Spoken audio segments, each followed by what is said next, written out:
आप देख रहे हैं समाचार एजेंसी ऑफ इंडिया में साइन न्यूज। जानिए भीष्म द्वादशी का पुण्य व्रत कब रखा जाएगा। फरवरी 2025 में मनोकामना पूर्ति के लिए भीष्म द्वादशी पर ऐसे करे पूजा व्रत आदि जानिए विस्तार से। भीष्म द्वादशी एक महत्वपूर्ण हिंदू त्योहार है जो माघ महीने के शुक्ल पक्ष की द्वादशी तिथि को मनाया जाता है। ये दिन महाभारत के महान योद्धा भीष्म पितामह को समर्पित है। इस दिन लोग उनकी आत्मा की शांति के लिए प्रार्थना करते हैं और व्रत रखते हैं। हिंदू धर्म में माघ मास के शुक्ल पक्ष की द्वादशी तिथि को भीष्म द्वादशी कहते हैं। इस साल भीष्म द्वादशी रविवार 09 फरवरी 2025 को है। मान्यता है कि इस दिन भीष्म पितामह के निमित्त तर्पण व पिंडदान आदि किया जाता है। ज्योतिष आचार्य पंडित विश्वनाथ ने कहा कि धर्म ग्रंथों में माघ मास का विशेष महत्व बताया गया है। इस महीने के शुक्ल पक्ष की द्वादशी तिथि को भीष्म द्वादशी कहते हैं।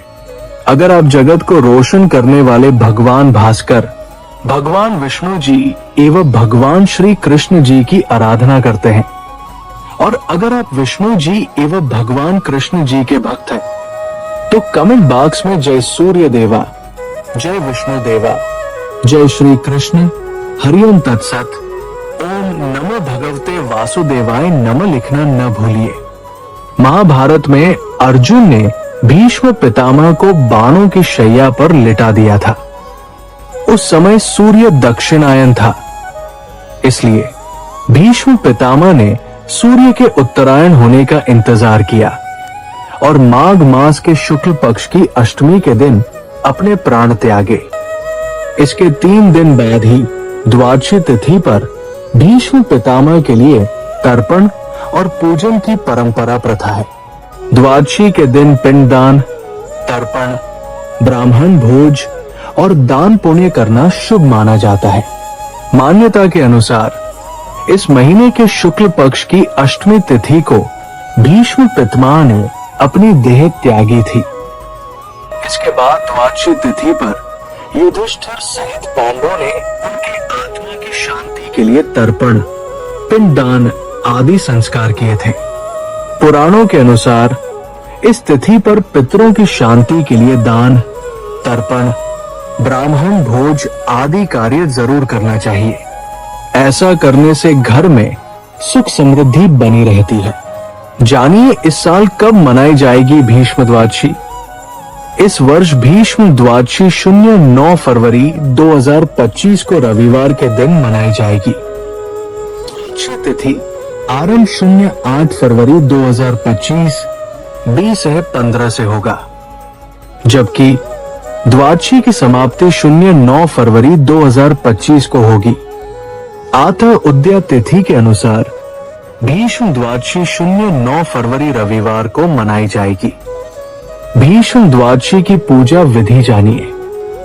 भीष्म द्वादशी के दिन सुबह उठकर स्नान करें और स्वच्छ वस्त्र धारण करें। फिर भीष्म पितामह की तस्वीर या मूर्ति को एक चौकी पर स्थापित करें। उन्हें फूल, अक्षत, चंदन आदि अर्पित करें। फिर धूप दीप जलाकर उनकी आरती करें। इसके बाद भीष्म पितामह की कथा का पाठ करें या सुने। आप विष्णु सहस्रनामश का पाठ भी कर सकते हैं।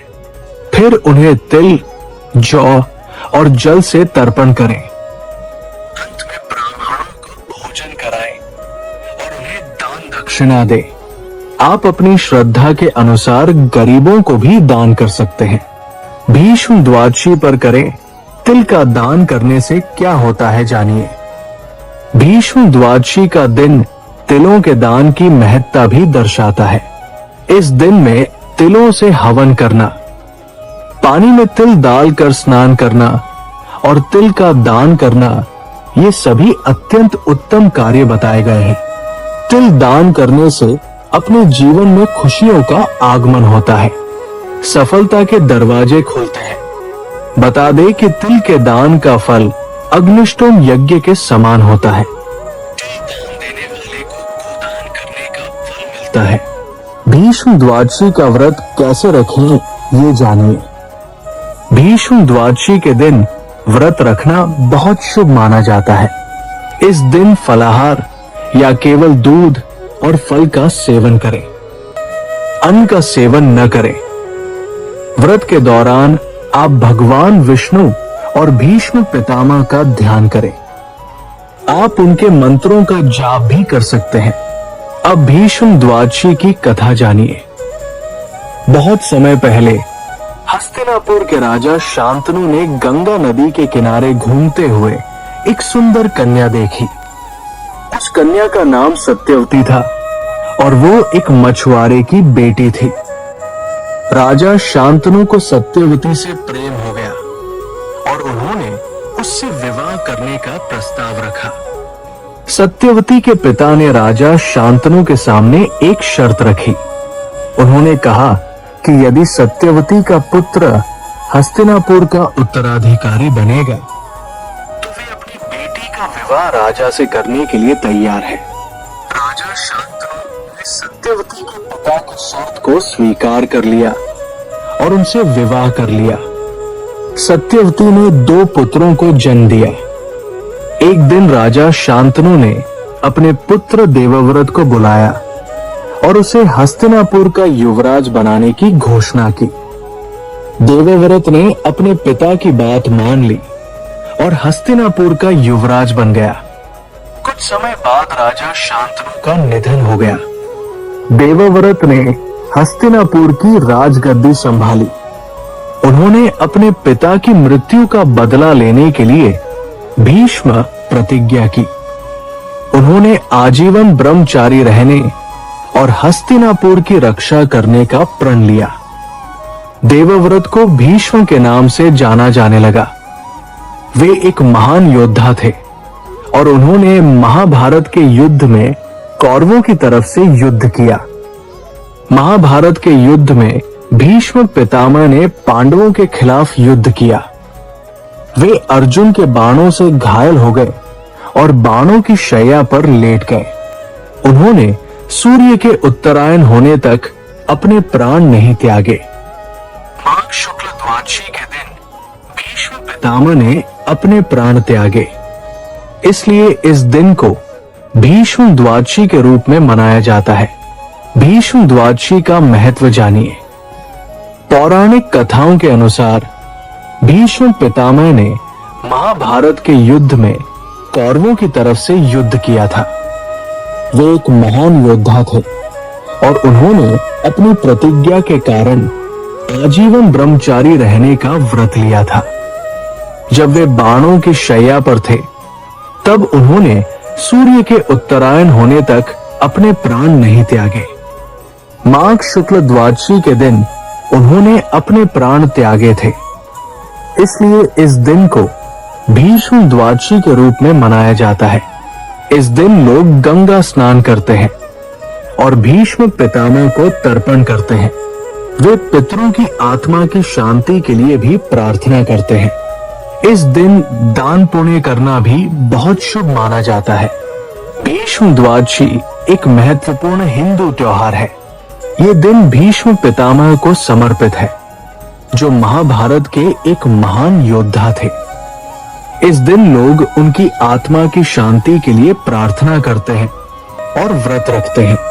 भीष्म द्वादशी के दिन गंगा स्नान करना और भीष्म पितामह को तर्पण करना बहुत शुभ माना जाता है। इस दिन दान पुण्य करना भी बहुत महत्वपूर्ण है।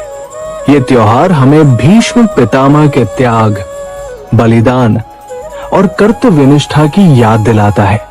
भीष्म द्वादशी एक महत्वपूर्ण हिंदू त्योहार है जो हमें अपने पितरों और महापुरुषों का स्मरण कराता है। ये दिन हमें धर्म, न्याय और सत्य के मार्ग पर चलने की प्रेरणा देता है। हमें इस दिन भीष्म पितामह के जीवन से प्रेरणा लेनी चाहिए और उनके आदर्शों का पालन करना चाहिए। हरि ओम। अगर आप भगवान विष्णु जी एवं भगवान श्री कृष्ण जी की आराधना करते हैं और अगर आप विष्णु जी एवं भगवान कृष्ण जी के भक्त हैं तो कमेंट बॉक्स में जय विष्णु देवा जय श्री कृष्ण। हरिओम तत्सत। ओम नमो भगवते वासुदेवाय नमः लिखना न भूलिए। यहाँ बताए गए उपाय, लाभ, सलाह और कथन आदि सिर्फ मान्यता और जानकारियों पर आधारित है। यहाँ ये बताना जरूरी है कि किसी भी मान्यता या जानकारी की समाचार एजेंसी ऑफ इंडिया के द्वारा पुष्टि नहीं की जाती है।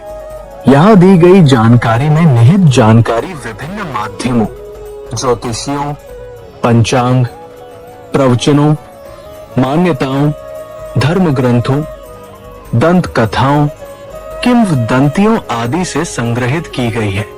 आपसे अनुरोध है कि इस वीडियो या आलेख को अंतिम सत्य अथवा दावा न माने एवं अपने विवेक का उपयोग करें।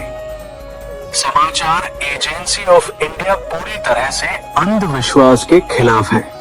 किसी भी जानकारी या मान्यता को अमल में लाने से पहले संबंधित विशेषज्ञ से सलाह लें। अगर आपको समाचार एजेंसी ऑफ इंडिया में खबरें आदि पसंद आ रही हो तो आप इसे लाइक, शेयर व सब्सक्राइब अवश्य करें।